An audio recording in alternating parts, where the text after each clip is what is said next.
ආයුබෝවන් එහෙනම් 2026 අපේ පේපර් පන්තිය රිවිෂන් පන්තියේ යන වැඩපිළිවෙලේ සුවිශේෂී ප්‍රශ්න පත්‍රයක් තමයි speed test and time management කියලා අපි යන ප්‍රශ්න පත්‍රය. මේක අපේ නිපුණතාවයන් 12ක් තියෙනවා. නිපුණතාවයන් 12ට අදාළව සෑම වීක් එකකටම අපි පේපර් එකක් විනාඩි 33ක් ඇතුළත ලියවලා එකට ලකුණු දාලා අපි බලනවා කොච්චර දරුවා ඉදිරියෙන් ඉන්නවද කියලා. ඒ පේපර් එකට අදාළව දෙවනි නිපුණතාවයේ ඒ කියන්නේ ඉල්ලුම් සැපයීම් නම්‍යතා විශ්ලේෂණය කියන කොටසේ මෙන්න මේ පේපර් එකේ 2-3 කියන පේපර් එකට අදාළව තියෙන ප්‍රශ්න වලට මම පිළිතුරු සපයන්න තමයි බලාපොරොත්තු වෙන්නේ.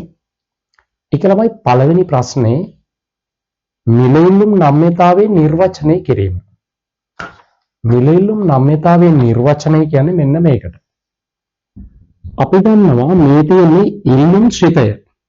ඔන්න බලන්න x කියන භාණ්ඩ ඉල්ලුම් ප්‍රමාණය රඳා පවතිනවා මේ සලකා බලන භාණ්ඩයේ මිල මත.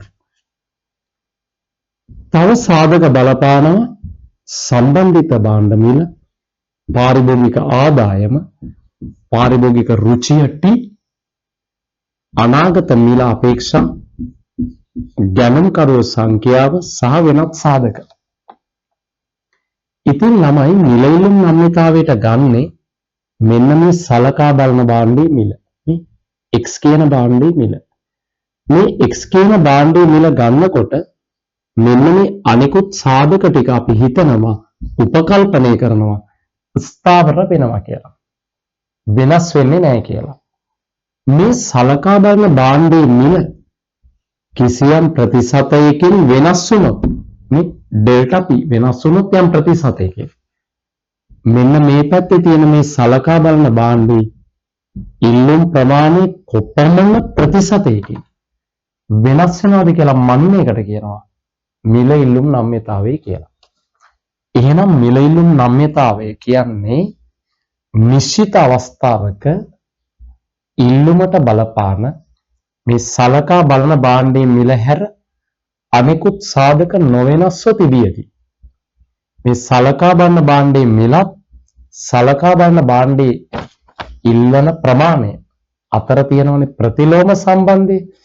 අන්නේ ප්‍රතිලෝම සම්බන්ධය බලනවා මිලේ ප්‍රතිශතක වෙනසට ඉල්ලුම් ප්‍රමාණය කොපමණ ප්‍රතිශතයකින් වෙනස් වෙනවද? ඒකට කියනවා අපි මිල ඉල්ලුම් නම්‍යතාවය කියලා. එහෙනම් මෙන්න පිළිතුර නිශ්චිත අවස්ථාවක ඉල්ලුමට බලපාන සලකා බලන භාණ්ඩයේ මිල හැර අනිකුත් සාධක නොවෙනස්ව තිබියදී ස්ථාවරව තිබියදී සලකා බලන භාණ්ඩයේ මිලත් සලකා බලන භාණ්ඩයේ මිලෙහි ප්‍රතිශතක වෙනසට සාපේක්ෂව ඉල්ලුම් ප්‍රමාණය කොපමණ ප්‍රතිශතයකින් වෙනස් වෙනවද කියලා මනින එකට කියනවා මිල ඉල්ලුම් නම්‍යතාවය කියලා. හරි නේද? මෙන්න එහෙනම් මිල ඉල්ලුම් නම්‍යතාවය මනින සූත්‍රය මෙන් බලන්න. සලකා බලන භාණ්ඩයේ මිලේ ප්‍රතිශතක වෙනසට ඉල්ලුම් ප්‍රමාණය කොච්චර ප්‍රතිශතකින් වෙනස් වෙනවද? මේක තමයි ගණනය කරන ශ්‍රිතය. හරි නේද? රයිට්. එහෙනම් පළවෙනි එකට උත්තරේ හරි. අපි යනවා ළමයි දෙවෙනි ප්‍රශ්න අංකෙට. දෙවෙනි ප්‍රශ්න අංකෙට යනවා. මිල ඉල්ලුම් නම්‍යතාවය සහ පාරිභෝගික පැහැදම නිෂ්පාදක අයභාරය අතර සම්බන්ධතාවය පැහැදිලි කරන්න. ඔක 2025 පේපර් එකටත් මේ හා සමාන ප්‍රශ්නයක් තිබ්බේ. ඔන්න බලන්න. මිල ඉල්ලුම් නම්‍යතාවය කියලා කියන්නේ මෙන්න මෙතන සම්බන්ධතාවය. මේ පහළට බැවුම්මන සරල රේඛීය ඉල්ලුම් වක්‍රය. හරිනේ? සරල රේඛීය ඉල්ලුම් වක්‍රය. මෙන්න මෙතෙන්ට අපි කියන පූර්ව අනම්‍ය ඉල්ලුම. මෙතෙන්ට අපි කියන්නේ උත්තරීය ඉල්ලුම් ප්‍රමාණයේ තියෙන තැන නම්‍යතාවයේ බිඳුව. මෙතෙන්ට එන්නේ බිඳුවයි. අපි ඒකට කියන පූර්ණ අනන්‍ය ඉල්ලුම කියනවා. හරියටම මේ ඉල්ලුම් වක්‍රයේ මධ්‍ය ලක්ෂයේ නම්‍යතාවය එන්නේ එකයි. මේ උපරිම ඉල්ලුම් මුල තියෙන තැන නම්‍යතාවයේ අපරිමිතය අපි ඒකට කියන පූර්ණ නම්‍ය කියලා. මේ 1 සහ බිඳුව අතර, ඒ කියන්නේ ඒකීය නම්‍ය සහ පූර්ණ අනන්‍ය අතර අපි කියන අනන්‍යයි කියන ඉල්ලුම. අපරිමිතය සහ ඒකීය නම්‍යතාවයේ එක අතර අපි කියනවා නම්‍යයි කියලා ඉල්ලුම. හරිද? ඔන්න පැහැදිලි සම්බන්ධතාවය තමයි අහන්නේ. ප්‍රස්ථාර සටහනකින් පෙන්වන්නලු. මෙන්න ළමයි මෙයා තමයි ප්‍රමාණක්ෂය. මූලය දැම්මා. අපි මේකට ලියුවා පාරිභෝගිකයාගේ පැහැදම හෙවත් වියදම නිෂ්පාදකයාගේ අයභාරය වෙන්නේ මේ අක්ෂයමයි. පූර්ණ අනන්‍ය ඉල්ලුම් අවස්ථාවේ පැහැදම අයභාරය ශූන්‍යයි. අනන්‍ය ඉල්ලුම් අවස්ථාවේ භාණ්ඩයේ මිල එන්න ඉහළට යනවා. පැහැදම අයභාරය මොකද වෙන්නේ? ඉහළට යනවා. එහෙනම් අනන්‍ය ඉල්ලුම් අවස්ථාවේ භාණ්ඩයේ මිල සහ පැහැදම අයභාරය අතර සම්බන්ධතාවය මොකද්ද? අනුලෝමයි. අඩු වුණොත් අඩු වෙනවා. වැඩි වුණොත් වැඩි වෙනවා. හරිද? මේ මධ්‍ය ලක්ෂයේ හරියටම නම්‍යතාවයේ මධ්‍ය ලක්ෂයේ කියයි එතන ඉන්නේ උපරිම මැක්සිමම් උපරිම අවස්ථාව තමයි එන්නේ. හරි නේද? ඊට පස්සේ නම්‍ය ඉල්ලුම් අවස්ථාවේ භාණ්ඩයේ මිල ඉහළ යනවා. පැහැදම අයභාරය අඩු වෙනවා. අපරිමිත නම්‍ය අවස්ථාවේ නැවත පැහැදම අයභාරය ශූන්‍ය වෙනවා. එහෙනම් නම්‍ය ඉල්ලුම් අවස්ථාවේ භාණ්ඩයේ මිල සහ පැහැදම අතර සම්බන්ධතාවය ප්‍රතිලෝමයි. ඍණ සම්බන්ධයක් තියෙනවා. තේරුම් ගත්තද? මේ ප්‍රශ්නේ මේ සැරේ පේපර් එකේ 2025 පේපර් එකේ ඔබෙන් විමසීමක් කරලා තියෙනවා. ඉතින් මේ කනෙක්ෂන් එක ඔබ ලියලා දෙන්න ඕනේ. ප්‍රස්ථාරයන්ද සම්බන්ධතාවය පෙන්වුවා. ඔබ මේකේ නම්‍යතාවයේ පොයින්ට් 2කවත් අනම්‍ය නම්‍ය දෙකේවත් ඔබ පිළිතුර පැහැදිලි කරලා දෙන්න වෙනවා. මේක තමයි එහෙනම් බලාපොරොත්තු වන පිළිතුර. හරිද ළමයි? එහෙනම් මේ පූර්ණ අනම්‍ය අවස්ථාවේ භාණ්ඩයේ මිල ඉහළ යන්න පැහැදම අයභාරය වැඩි වෙනවා. අනම්‍ය ඉල්ලුමේ තියෙන්නේ පූර්ණ අනම්‍ය ඉල්ලුමේ තියෙන්නේ පැහැදම අයභාරය අතර අනුලෝම සම්බන්ධතාවය. හරි එහෙනම් ගන්න ප්‍රශ්න අංක 3. ආදායම් ඉල්ලුම් නම්‍යතාවයේ සහ හරස් ඉල්ලුම් නම්‍යතාවය අතර වෙනස පැහැදිලි කරන්නද? ආදායම් ඉල්ලුම් නම්‍යතාවය කියන්නේ මෙන්න මේකට. බලා ගන්න. ආදායම් ඉල්ලුම් නම්‍යතාවය කියන්නේ මෙන්න මේකට. මෙන්න ළමයි ඉල්ලුම් ශ්‍රිතය ලියනවාම ඉල්ලුමට බලපාන සාධක ශ්‍රිතයකින් පෙන්වනවා. මෙන්න සලකා බලන භාණ්ඩයේ මිල, සම්බන්ධිත භාණ්ඩවල මිල, පාරිභෝගික ආදායම, පාරිභෝගික රුචිය, අනාගත මිල අපේක්ෂා, ඉල්ලුම් කරුවෝ සංඛ්‍යාව සහ වෙනත් සාධක. ළමයි ආදායම් ඉල්ලුම් නම්‍යතාවය ගන්නකොට මෙන්න මේ y තමයි ගන්න. පාරිභෝගිකගේ ආදායම. මේ අනිකුත් සාධක සියල්ලම කරන්නේ ස්ථාවර කරනවා. මේ පාරිභෝගිකගේ ආදායම යම් ප්‍රතිශතයකින් වෙනස් වුණොත් මේ සලකා බලන භාණ්ඩයේ ඉල්ලුම් ප්‍රමාණය කොපමණ ප්‍රතිශතයකින් වෙනස් වෙනවද කියලා මනින එකට කියනවා ආදායම් ඉල්ලුම් නම්‍යතාවය කියලා. එහෙනම් ආදායම් ඉල්ලුම් නම්‍යතාවය අපිට YED EBY දෙකම හරි. ඉලාස්ටිසිටි ඩිමාන්ඩ් එකනේ. එහෙනම් ආදායම් ඉල්ලුම් නම්‍යතාවය කියන්නේ ළමයි ආදායමේ සිදුවන ප්‍රතිශතක වෙනසට අන්න මේ සලකා බලන භාණ්ඩයේ ඉල්ලුම් ප්‍රමාණය කොපමණ ප්‍රතිශතයකින් වෙනස් වෙනවද කියලා ගණනය කරන එකට කියනවා ආදායම් ඉල්ලුම් නම්‍යතාවය කියලා. එහෙනම් මෙන්න ආදායම් ඉල්ලුම් නම්‍යතාවය වෙන ශ්‍රිතය. හරි නේද? එහෙනම් ආදායමේ මෙන්න උත්තරේ. නිශ්චිත අවස්ථාවක අනිකුත් සාධක නොවෙනස්ව තිබියදී මේවා තමයි අනිකුත් සාධක. පාරිභෝගික ආදායමේ සිදුවන ප්‍රතිශතක වෙනසට ඉල්ලුම් ප්‍රමාණය කොපමණ ප්‍රතිශතකින් වෙනසක් දක්වනවද? අන්නේ මනින එකට කියනවා ආදායම් ඉල්ලුම් නම්‍යතාවය කියලා. නිර්වචන තොරතුර මේ ශ්‍රිතයක් ඔබ ලියලා දානවනම් ඔබට සාර්ථක වෙන්න පුළුවන් තව දුරටත්. හරි නේද එහෙනම්? right. අය අහලා තියෙනවා හරස් ඉල්ලුම් නම්‍යතාවය. හරස් ඉල්ලුම් නම්‍යතාවය ගන්න මෙන්න මෙහෙම. ඔන්න බලන්න එයා ගන්න විදිය. මේ ආදායම නෙමෙයි දැන් හරස් ඉල්ලුම් නම්‍යතාවය. හරස් ඉල්ලුම් නම්‍යතාවයෙන් කියන්නේ මෙන්න මෙහෙම. මෙන්න මේ සම්බන්ධිත භාණ්ඩයේ මිල කියලා එකක් තියෙනවනේ මේ. දැන් අපි කියනවා සම්බන්ධිත භාණ්ඩවල මිල. සම්බන්ධිත භාණ්ඩවල මිල ගන්නවා මේ ඉල්ලුමට බලපාන අනිකුත් සියලුම සාධක ස්ථාවර කරනවා. මේ සම්බන්ධිත භාණ්ඩවල මිල යම් ප්‍රතිශතයකින් වෙනස් වුණොත් මෙන්න මේ සලකා බලන භාණ්ඩේ ඉල්ලුම් ප්‍රමාණය කොපමණ ප්‍රතිශතයකින් වෙනස් වෙනවද කියලා මනින එකට කියනවා. අන්න හරස් ඉල්ලුම් නම්‍යතාවය.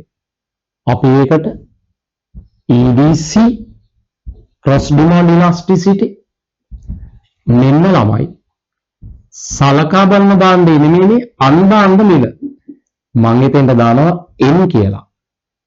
මේ N සම්බන්ධිත භාණ්ඩ මිල යම් ප්‍රතිශතයකින් වෙනස් වුණොත් සලකා බලන භාණ්ඩ ඉල්ලුම් ප්‍රමාණය කොච්චර ප්‍රතිශතයකින් වෙනස් වෙනවද? එයාට අපි කියනවා හරස් ඉල්ලුම් නම්‍යතාවය කියලා. හරිද?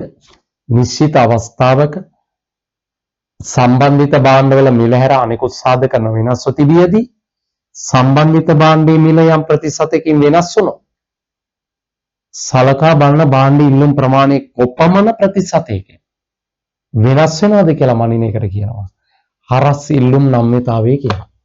හරිද? උත්තරේ පැහැදිලිද? උත්තරේ පැහැදිලිද? පැහැදිලි. ඊළඟට ගන්න ප්‍රශ්නාංක 4 මිල ඉල්ලුම් නම්‍යතාවය සහ සැපයුම් නම්‍යතාවය තීරණය කරන සාධක 4 බැගින් දෙන්නලු. සාධක 4 බැගින් දෙන්නලු. මිල ඉල්ලුම් නම්‍යතාවය තීරණය කරන සාධක මෙන්න අහගන්න.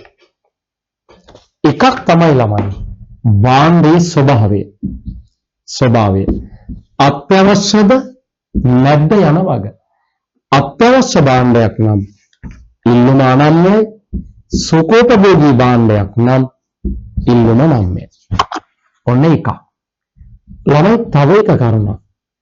භාණ්ඩයට ආදේශක පවතිනවාද නැද්ද යන වග. ආදේශක බහුල නම් ඉල්ලුම නම්‍යයි. ආදේශක අවනය නම් ඒ කියන්නේ අඩුයි නම් ඉල්ලුම අනම්‍යයි. ළමයි තුන්වෙනි කරුණ ඊළඟ කරුණ භාණ්ඩයේ පාරිභෝගිකගේ ආදායමින් වැය කරන ප්‍රතිශතය. අපි හිතමු පාරිභෝගිකයාගේ වැඩි වෙච්ච ආදායමෙන් අඩු ප්‍රතිශතයක් වැය කරන්නේ නම් ඉල්ලුම අනම්‍යයි. වැඩි ප්‍රතිශතයක් වැය කරන්නේ නම් ඉල්ලුම නම්‍යයි. හරිද? 1 2 3යි කරුණ 3යි 4 වෙනි කරුණ භාණ්ඩේ නිර්වචනය කර ඇති ආකාරය. නිර්වචන දෙකයි. පටු නිර්වචනයයි පුළුල් නිර්වචනයයි. ළමයි නිර්වචනයේ පටු නම් අපි කියනවා ඉල්ලුම නම්‍යයි. නිර්වචනයේ පුළුල් නම් අපි කියනවා අනන්‍ය ඉල්ලුමක් කියලා. භාණ්ඩේ ඉල්ලුම අනම්‍යයි කියලා. හරි නේද? තව එක කරුණක් භාණ්ඩේ ප්‍රයෝජන සංඛ්‍යාව. ළමයි භාණ්ඩේ ප්‍රයෝජන කියලා කියන්නේ අපි කියමු කිසියම් භාණ්ඩයකින් අපේ පාරිභෝගිකයට ලැබෙන ප්‍රයෝජන වැඩි නම් ඉල්ලුම ළමයි අනම්‍යයි කියලා කියන්නේ. උදාහරණයක් දැන් විදුලියේ ප්‍රයෝජන වැඩි එහෙනම් ඉල්ලුම අනම්‍යයි. කිසියම් භාණ්ඩයක ප්‍රයෝජන අඩු නම් ඉල්ලුම නම්‍යයි. වෙනස් වෙන්න පුළුවන් පාරිභෝගිකයට. ඔන්න ඔය වගේ කරුණු ඔබ 5ක් විතර සටහන් කළ යුතුයි. 4ක් 5ක් විතර සටහන් කළ යුතුයි ඉල්ලුම් නම්‍යතා තීරක. අයහන අපෙන් ප්‍රශ්නේ සැපයුම් නම්‍යතාවයේ තීරණය කරන සාධක මොනවද කියලා. මෙන්න සැපයුම් නම්‍යතා තීරක. එකක් තමයි සැපයුම් නම්‍යතා තීරකයක්. සැපෙන් නම්‍යතා තීරකයක් එකක් තමයි සාධක සුලභතාවය.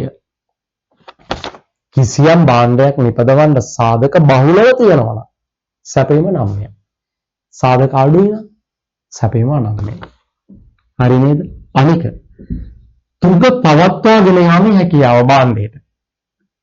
කිසියම් භාණ්ඩයකට තුග පවත්වාගත හැකි නම් සැපෙම නම්‍යයි. නොහැකි නම් අනම්‍යයි. උදාහරණයක් කෘෂි භාණ්ඩවල තුග පවත්වාගෙන යාමේ හැකියාව බොහොම අවමයි. විනාශ වෙනවා, කුණු වෙනවා, අයින් කරන්න වෙනවා. එහෙනම් තොගේ පවත්වාගෙන යන්න බෑ. සැපයම අනම්‍යයි. තොග පවත්වාගෙන යන්න පුළුවන් නම් සැපයම නම්‍යයි. මොකද භාණ්ඩේ හිග කාලයට වෙළඳපළට මුදා හරින්න පුළුවන් තොගය. එතකොට වෙනස් කරගන්න පුළුවන්. ඒකට අපි කියනවා නම්‍යයි කියලා. තොග පවත්වා ගන්න බැරි නම් අනම්‍යයි. ඊළඟ කරුණ.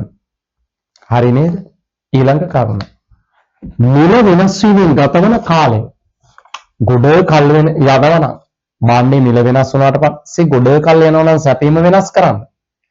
අපි කියනවා සැපීම අනම්‍යයි කියලා. කාලය කෙටි නම් අපි කියනවා සැපීම නම්‍යයි කියලා. වෙනස් කරගන්න පුළුවන් කෙටි කාලේ. හරි නේද? ඔන්න එහෙනම් නම්‍යතාවයේ සැපීමේ නම්‍යතාවයේ තීරණය කරන සාධක. හරි නේද? රයිට්. ඔබ එහෙනම් මේකෙත් සටහන් කළ යුතුයි. කරුණු 4ක් වත්. හරි නේද? රයිට්. මම එහෙනම් කරුණු 4ක් කිව්වා. අපි ගන්නවා ඊළඟ ප්‍රශ්නේ. ඊළඟ ප්‍රශ්නේ. අවසාන ප්‍රශ්නේ අපිට දීලා තියෙනවා ඉල්ලුම් සැපේ සමීකරණ දෙකක්. අපෙන් අහනවා සමතුලිත නිලයි ප්‍රමාණය. මෙන්න ලබන්න. මෙන්න QD මෙන්න QS. අපිට QD දීලා තියෙන්නේ 30 ඍණ 2යි p. අපිට QS දීලා තියෙන්නේ ඍණ 6 ධන 2යි p. අපි සමජාතීය පද එකම ජාතීය පද එක පැත්තකට ගේනවා ඍණ 6 පන්නව මෙහාට. ධන 6. මේ පැත්තේ 2යි p තියෙනවා. මේ 2යි p මෙහාට ගේනවා ධන 2යි p. ළමයි 4යි p 36යි මෙතන එකතුව අපි 4න් ඩිවයිඩ් බෙදුවා. 4න් බෙදුවා p සමානයි 4 වරක් කියන්නේ 9. එහෙනම් සමතුලිත මිල 9යි. සමතුලිත ප්‍රමාණය හොයන්න එක්ක ඉල්ලුම් සමීකරණය එක්ක සැපෙන් සමීකරණය දෙකෙන් ඕනම එක අපි මිලට ආදේශ කරනවා. අපිට ආපු මේ සමතුලිත මිල නවර දෙක 18යි. අපි 30න් 18ක් ගියා 12යි. ආන් සමතුලිත ප්‍රමාණය. හරි නේද? එහෙනම් අවසාන ප්‍රශ්නේ සමතුලිතයේ දැක්වෙන ප්‍රස්ථාරය නිර්මාණය කරන්නලු. සමතුලිතයේදී ඉල්ලුම් සැපින් නම්‍යතාවයක් හොයන්නලු. අපිට කියනවානේ ප්‍රස්ථාරය නිර්මාණය කරන්න කියලා. අපි ප්‍රස්ථාරය නිර්මාණය කරමු. වෙන ප්‍රස්ථාරය නිර්මාණය කරන විදිහ. ප්‍රස්ථාරය නිර්මාණය කරන්නේ මෙන්න මෙහෙම. අපි ගහුවා සිරස් තිරස් අක්ෂ දෙක. සිරස් තිරස් අක්ෂ දෙක. දල සටහන. මේක මිලාක්ෂය ප්‍රමාණාක්ෂය. මෙන්න ඉල්ලුම් වක්‍රය. මෙතෙන්ට කියන උපරිම ඉල්ලුම් ප්‍රමාණය, උපරිම ඉල්ලුම් මිල.